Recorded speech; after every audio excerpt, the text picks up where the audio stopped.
오늘은 하나님을 위한다며 사람을 위한 삶이라는 제목으로 말씀 증거하도록 합니다. 우리 인생을 풍요롭게 하는 것이 여러 가지 있죠. 그 중에서도 사랑이 우리를 풍요롭게 한다라고 저는 확신합니다. 사랑이 없으면 우리 인생은 성경 말씀대로 울리는 꽹과리일 뿐입니다. 생각해 보십시오. 사랑이 없는 연인, 사랑이 없는 가족, 사랑이 없는 친구와의 관계, 사랑이 없는 모임은 정말 아무 유익이 되지 않습니다. 기대하는 바도 없을 것입니다. 그래서 사랑이 중요합니다. 사랑의 중요를 그럼에도 비교급으로 더 그 중요성을 구분한다라면 어쩜 사랑 가운데서 내가 받는 사랑보다는 주는 사랑이 가장 으뜸일 것입니다.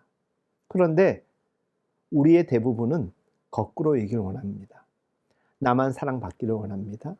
이기적 사랑에 그칠 때가 참 많은 것이지요. 그러나 그것은 사랑인 것 같지만 사실 사랑이 아닙니다. 성경은 말하죠. 사랑은 자기의 유익을 구하지 않는 것이라고 이야기합니다. 그래서 사랑은 사실 우리가 해보면 해볼수록 받는 것보다 주는 것이 얼마나 기쁨일지 몰라요. 사랑은 그 주는 것을 근원적인 것으로 우리에게 정의해 주기도 합니다. 시인 정호성은 아주 시 제목이 놀랍습니다. 사랑하다 죽어버려라. 한번 제가 읽어드리겠습니다. 사람들은 사랑을 모른다. 자기 마음대로 사랑하고 사랑한다고 말을 한다. 너는 어찌 되었던지 나만 사랑하고 사랑한다고 말을 한다. 너는 무엇을 원하는지, 너는 무엇이 되고 싶은지 물어보지도 않는다. 그저 내가 원하는 것만, 내 마음대로 너가 되는 것을 사랑이라고 말한다. 사랑하다가 죽어야 하는데 너를 사랑하기 위해 내가 죽어야 하는 것이 사랑인 것을 알지 못한다. 나를 살리는 것은 사랑이 아닌 것을 알지 못한다. 너를 살리는 것이 사랑인 것을 알지 못한다. 그러므로 사랑하다가 죽어버려라. 시인은 이야기하는 것입니다. 이기적인 사랑은 사랑이 아니라는 것을, 누군가를 사랑한다면 그를 살리기 위하여서, 그의 기쁨을 위하여서, 그의 행복을 위하여서 내가 희생할 수 있어야 한다는 것이지요. 내가 죽고 그가 사는 것이 사랑이라는 것입니다. 그래서 시인은 결론적으로 사랑하다가 죽어버려라 라는 이 강렬한 메시지를 전하고 있는 것이지요. 하나님의 사랑이 그와 같은 것입니다. 하나님은 우리를 사랑하십니다. 그래서 몸을 입고 이 땅에 오셨고 하나님이신 예수님은 죽으셨습니다. 이유는 단 하나, 우리를 살리기 위해 십자가에 달려 죽으신 분이 바로 누구십니까? 예수님이십니다. 예수님은 우리를 죽도록 사랑하신 정도를 넘어서 죽기까지 사랑하셨습니다. 우리를 살리시겠다고. 허물투성이의 우리를, 흉측한 죄인인 우리를 살리시겠다고 십자가에 달려 죽으셨습니다. 예수님의 오심도, 예수님의 살아가시는 순간순간의 모습도, 그리고 죽으시고 부활하신 모든 것이 그저 우리를 향한 사랑의 외침이었던 것이었습니다. 그런 주님이 이 땅에 사시면서 제자들과 무사람들에게 보이신 모습은 진정한 그리스도다운 사랑의 메신저였던 것입니다. 예수님이 제자들에게 묻습니다. 너희는 나를 누구라고 하느냐라고 성경에 묻는 이야기가 나오지요. 그때 베드로가 손을 들고 이야기를 했던 것 같습니다. 주님은 그리스도십니다. 살아계신 하나님의 아들이십니다라고 고백하죠. 이 같은 베드로의 고백에 대하여서 예수님께서 어떻게 답변하시느냐. 바요나 시몬아 너가 복이 있도다라고 말씀하시고 그의 믿음의 반석 위에 교회를 세우시겠다라고 말씀하시기까지 합니다. 심지어 하늘의 문을 닫고 열고 닫는 천국의 열쇠를 너에게 주겠다라고까지 축복하셨습니다.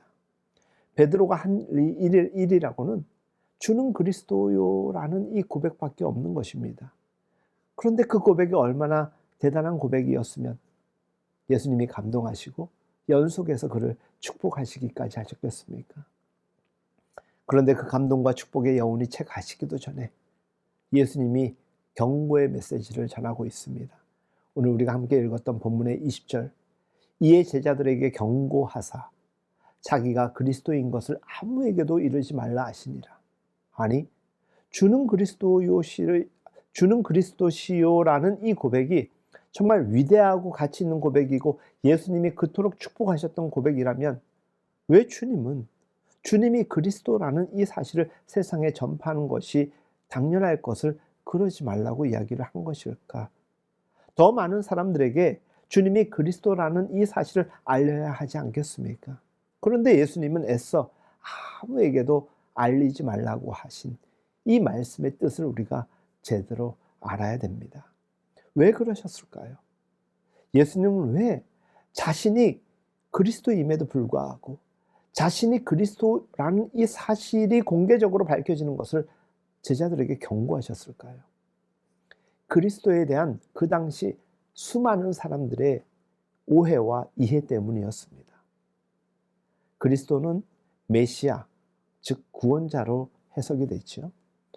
당시 유대인들은 하나님이 약속하신 그리스도를 수백 년 동안 기다려왔습니다. 그들을 구원해 줄 메시아 곧 그리스도를 기다렸습니다. 그들이 기다려온 이 그리스도는 로마의 지배로부터 자기들을 구원해 줄 정치적 메시아로 그들은 생각했던 것입니다. 이사야서 61장 2절 3절 말씀, 여호와께서 나를 보내사 마음이 상한 자를 고치며 포로된 자에게 자유를 주시고 갇힌 자에게 노임을 선포하며 슬픈 자를 위로하되 의의 나무 곧 여호와께서 심으신 그 영광을 나타낼 자라. 이 구절은 그리스도에 대한 예언의 말씀인 것입니다. 그런데 유대인들은 이 말씀을 해석하기를 로마의 압제 속에 살아가는 당시의 그들, 자신들의 이 상한 마음을 고쳐주고 로마 감옥에 갇혀있고 포로된 자에게 자유를 주며 로마의 횡포 때문에 더 이상 살아갈 희망을 꿈꾸지 못하는 모든 이들에게 눈물 흘리며 슬퍼하는 이들을 위로해 줄 메시아로 이해하였던 것입니다. 그래서 다윗의 후손 중에서 다윗과 같은 위대한 왕이 나타나서 자기들을 괴롭히던 로마를 물리치고 그리고 빼앗겼던 유대의 나라를 회복해 줄 메시아를 기다려왔던 것이지요. 한마디로 유대인들이 기다리던 그리스도는 정치적이고 군사적이고 혁명적인 메시아를 원했던 것입니다. 하지만 예수님은 그런 정치적 메시아가 아니셨습니다. 저는 오늘날 우리나라의 이 정치의 이 불안정 속에서 교회가 너무 그에 편승하여서 나설 상황은 아니라고 생각합니다.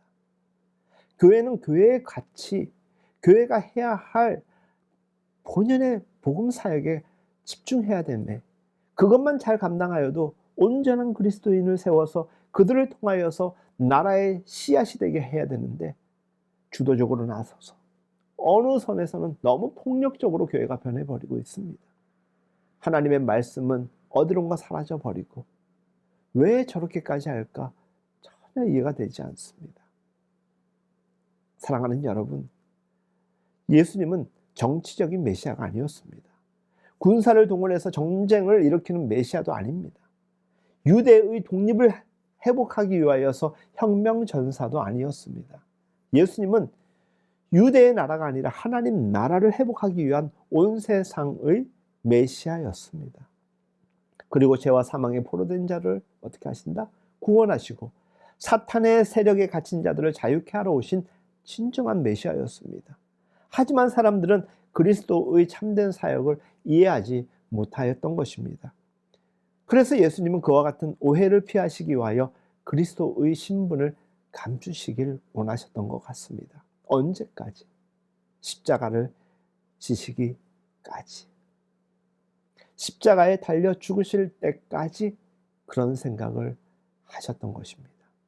예수님이 물리를 걸으시고 풍랑을 잠잠케 하시며 맹인의 눈을 뜨게 하시지 않았습니까? 물고기 2마리와 떡 5개로 수천 명의 사람들을 먹이셨습니다. 그 예수님의 기적을 일으키시는 능력으로 어쩜 로마를 단숨에 물리치고 유대 나라를 구원해 줄 그리스도가 되는 것은 그들이 바라는 그 정치적이요 군사적이요 혁명적 메시아가 되는 것은 사실 예수님이 충분히 하실 수 있는 일이었습니다. 그럼에도 불구하고 예수님은 진정한 메시아로서만 사람들에게 다가오시고자 했던 것입니다. 본래 유대인의 왕으로 즉위할 때 나귀를 타고 예루살렘에 입성하였습니다.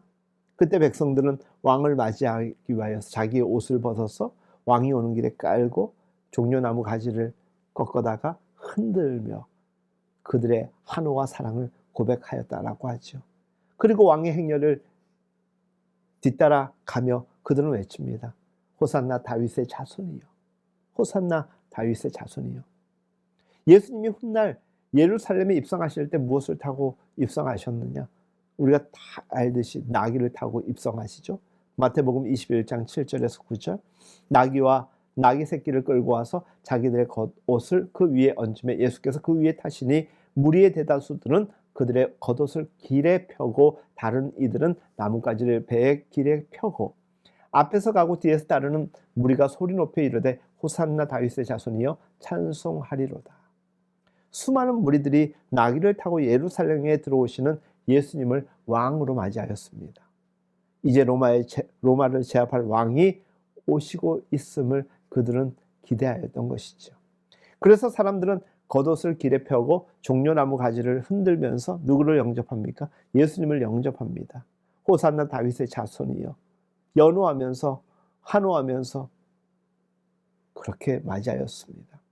사람들은 생각하였을 것입니다. 이제 곧 로마로부터 자기들을 해방시키고 구원해 줄 예수를 기대하였습니다. 온 예루살렘 성이 소동할 만큼 흥분의 동아리였습니다. 그런데 이게 웬일입니까? 예수님이 채찍에 맞아 온몸이 상처투성이가 되어 심지어 죄인의 몰골을 한 채 심판받는 예수로 그들에게 비춰지고 있었던 것입니다. 잔뜩 기대했던 사람들은 실망을 넘어 분노하기 시작하였습니다.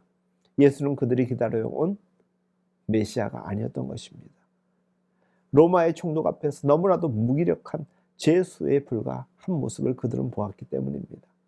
그래서 십자가에 못 박으라고 예수님을 향하여서 고함을 쳤던 것입니다.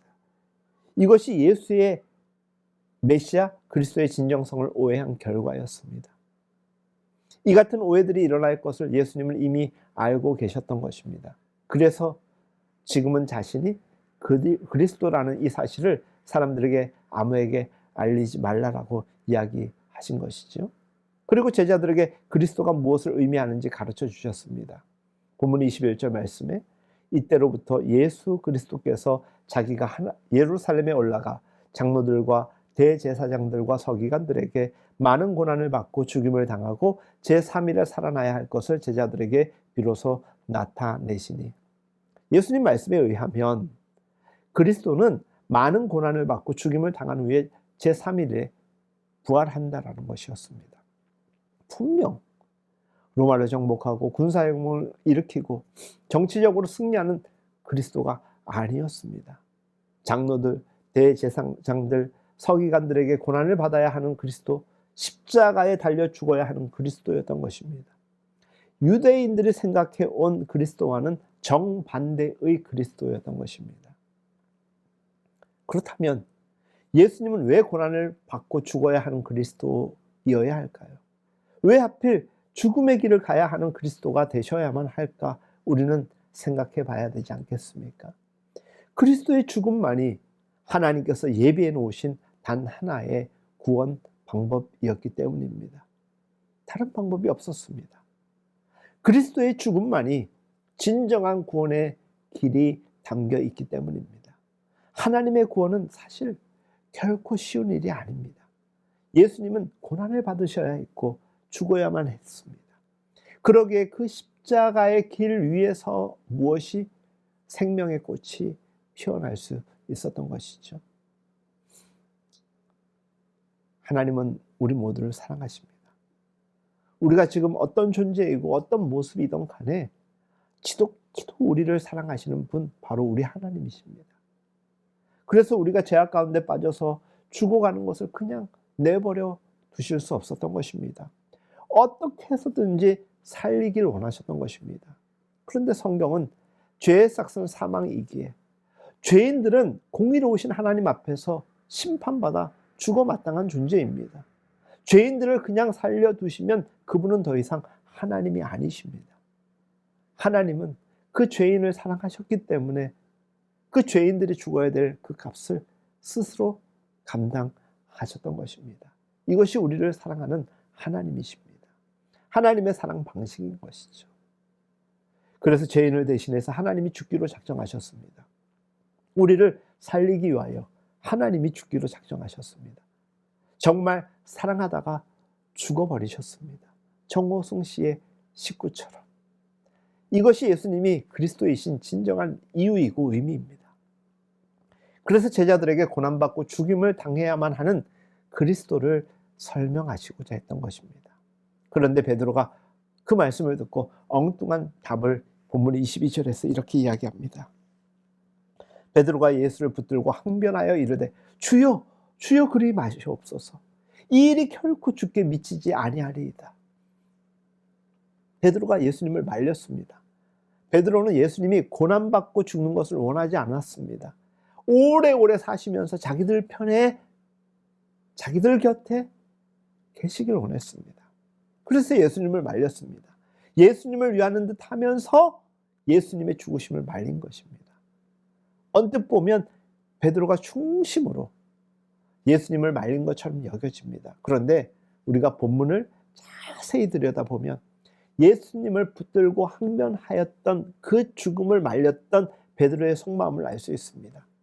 성경의 말 붙들고를 표현하고 있는 이 단어는 강하게 잡아채는 것이라는 뜻을 갖고 있습니다. 그리고 항변하여라는 것은 반대편에서 서는 것을 의미합니다. 그러니 이 성경의 해석을 그대로 우리가 문법적으로 의미를 해석하면 베드로는 예수님의 반대편에 서서 그 죽음을 반대하였던 것입니다.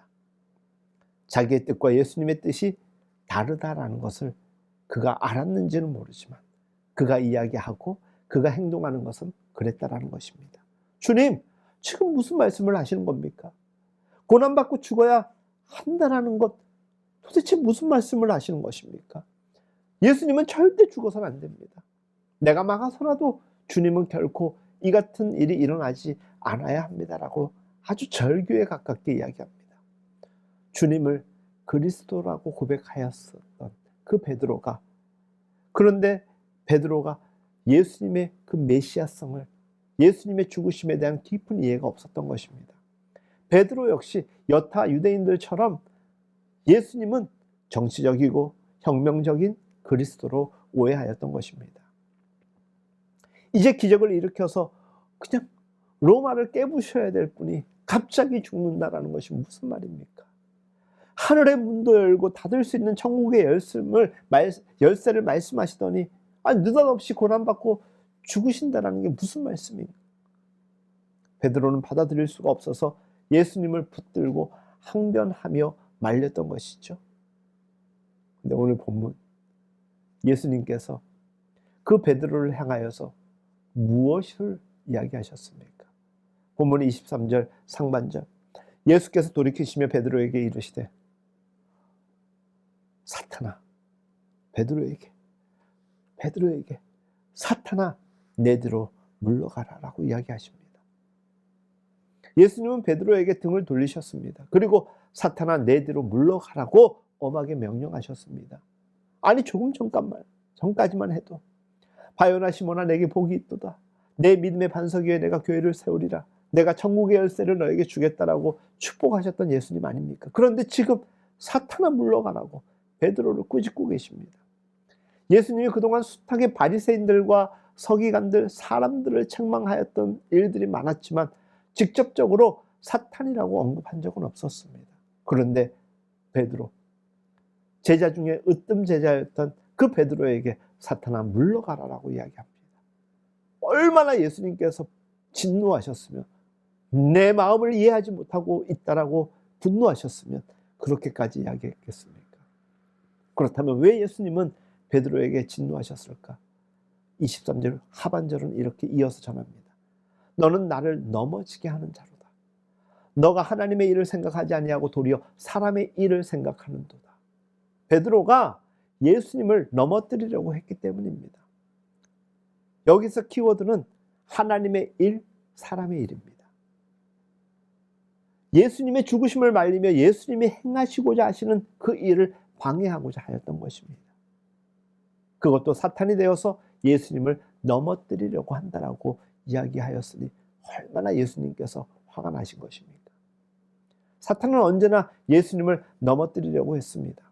예수님의 사역, 예수님의 교회, 예수님의 그리스도 되심을 무너뜨리려고 했습니다. 호시탐탐 늘 노렸습니다. 우리들의 교회가 무너지면 가장 기뻐할 존재가 있습니다. 목사가 타락하면 제일 기뻐할 사람이 존재가 있습니다. 성도들끼리 매우 극심하게 싸우면, 교회 안에서 싸움박질하면 가장 기뻐할 존재 바로 사탄입니다. 단연코 사탄입니다. 사탄은 언제나 예수님을 대적하고 예수님의 교회 공동체를 무너뜨리려고 하죠. 그렇게 기회를 노리고 있었는데 베드로가 탁 걸린 겁니다. 베드로가 사탄에게 마음을 뺏긴 겁니다.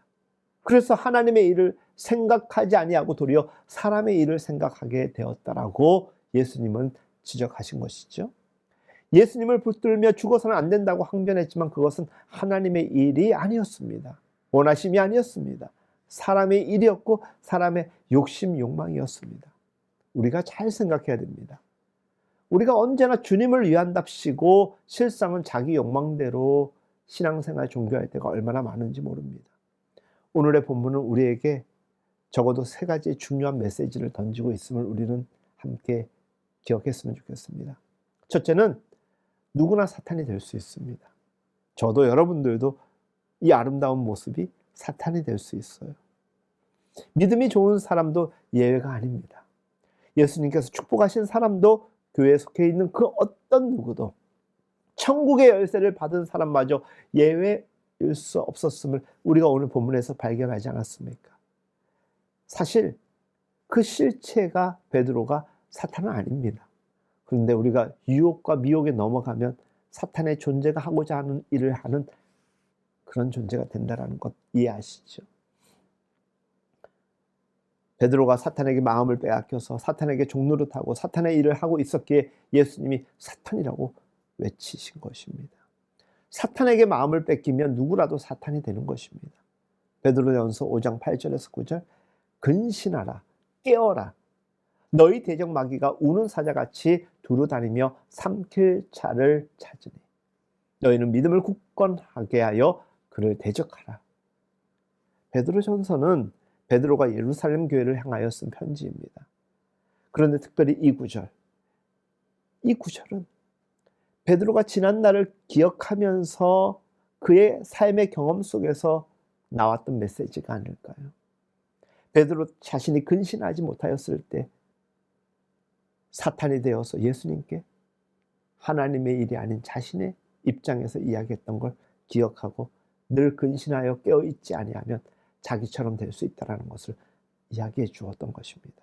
언제나 우리는 마귀의 먹잇감이 될 수 있다는 것, 넘어질 수 있다는 것 기억해야 됩니다. 그래서 성도들에게 교회는, 목회자든 설교는 근신하여 깨어 있으라고 권면하는 것이지요. 사랑하는 여러분, 근신하셔야 합니다. 한시도 방심해서는 안 됩니다. 조금이라도 틈을 보이면 언제든지 사탄은 우리를 넘어뜨리려고 할 것입니다. 마귀는 우리의 작은 빈틈마저도 허락하지 않습니다. 그래서 우리는 늘 깨어 있어야 됩니다. 그리고 굳건한 믿음으로 마귀를 대적할 수 있어야 합니다. 그래야 내가 사탄이 되지 않는 것입니다.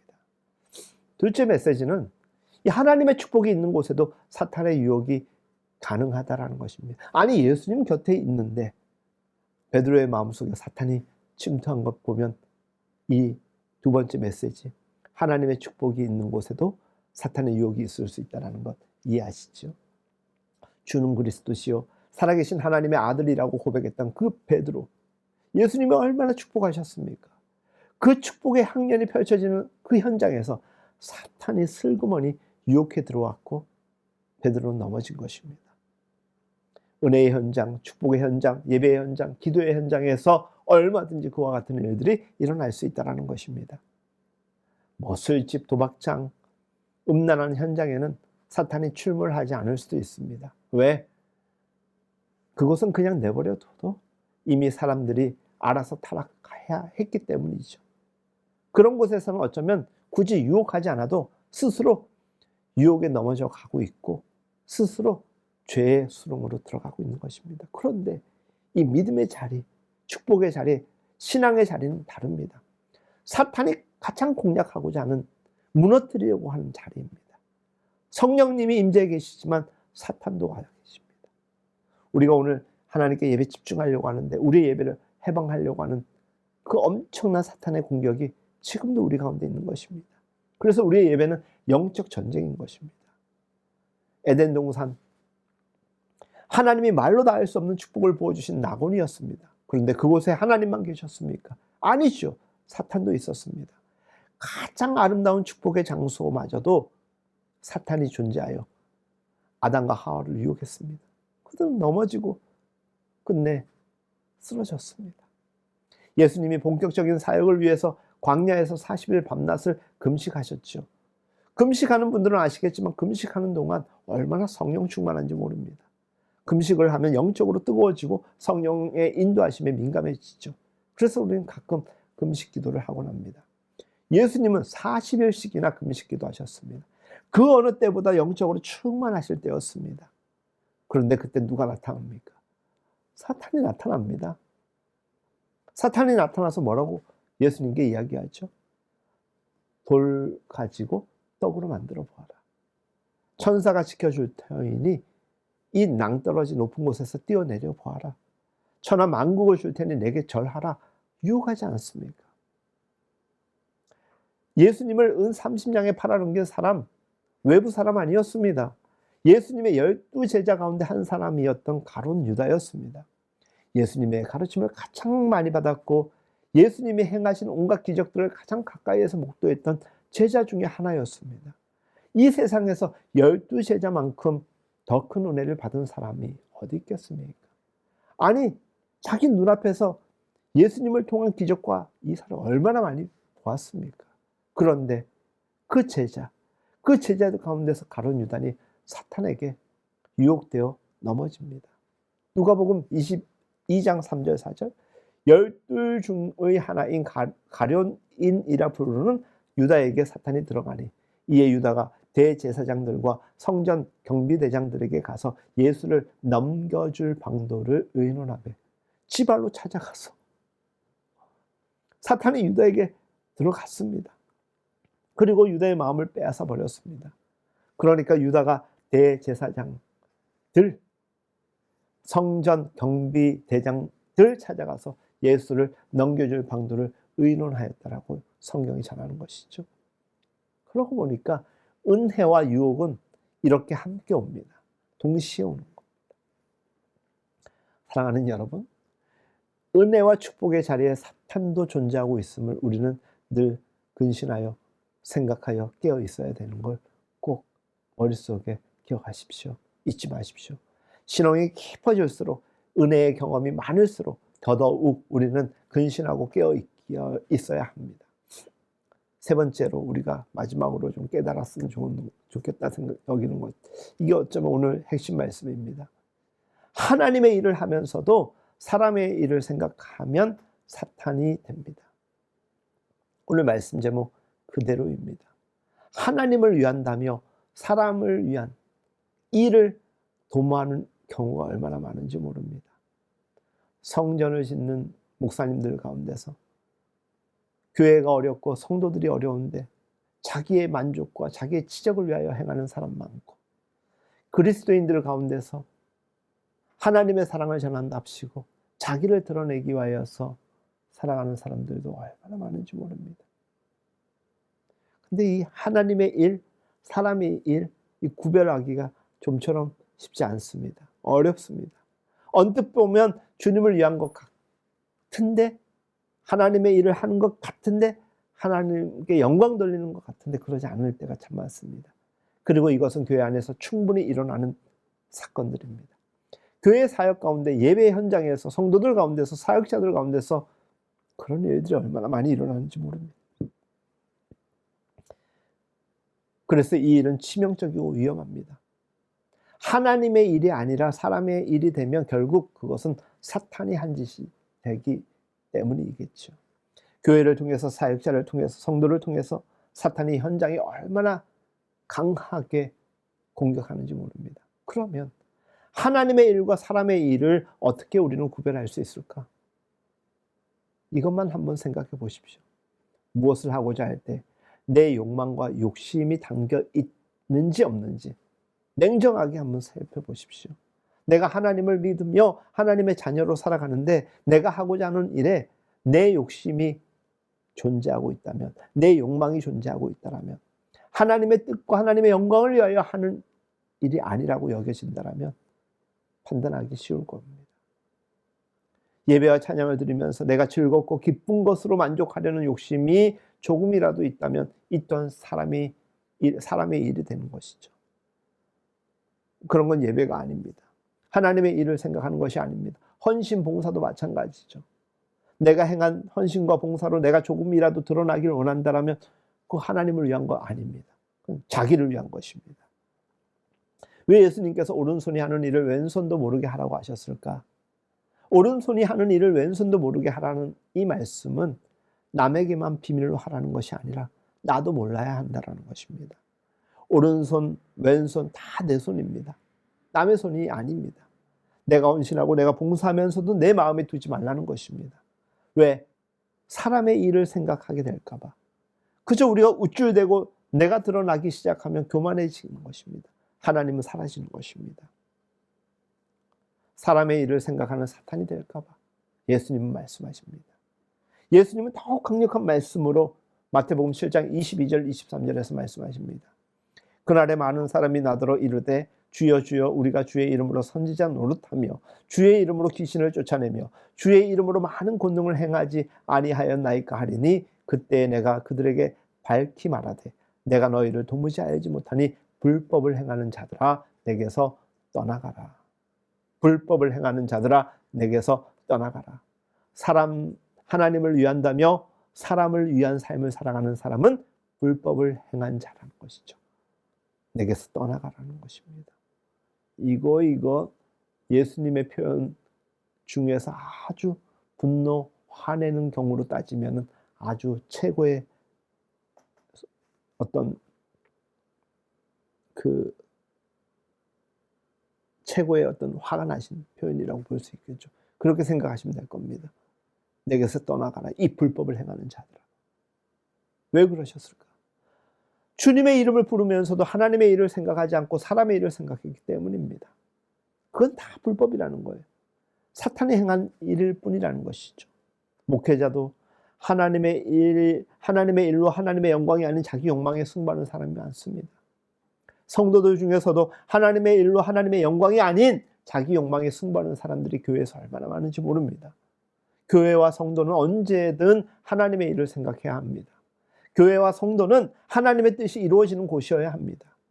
교회와 성도는 우리를 사랑하다가 죽어버린 그리스도만 온전히 드러나야 하는 곳이기에 내가 드러나는 것이 아니라 하나님만이 드러날 수 있도록. 사랑하는 여러분, 언제나 하나님을 생각하십시오.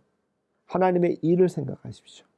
내 만족과 유익, 하나님의 영광이 우선되면은 뒤따라오는 하나님의 축복이 될 것입니다. 어떤 경우에도 사람의 일을 생각하는 어리석음을 범하지 마십시오. 먹든지 마시든지 무엇을 하든지 하나님의 영광을 위하여 살아가는 우리가 되었으면 좋겠습니다. 그럴 때 우리 손 안에 들려있는 천국의 열쇠는 언제나 하늘의 문을 열 수 있는 놀라운 능력과 축복을 지니게 될 것입니다. 제가 요즘 다쳐서 회복하는 중이라 보니 또 의자에 앉아서 설교를 하고 오늘은 또 코감기가 살짝 들어서 영 발음도 이상하게 더 심하게 들렸을 것 같습니다. 이 불편한 가운데서도 여러분들 꼭 기억하셔야 될 말씀은 하나님을 위한답시며 자기의 만족과 유익을 구하는 삶 살아가면 안 됩니다. 절대로. 우리 모두 하나님의 일을 생각하는 천국의 백성으로 살아갈 수 있기를 예수님의 이름으로 축복합니다.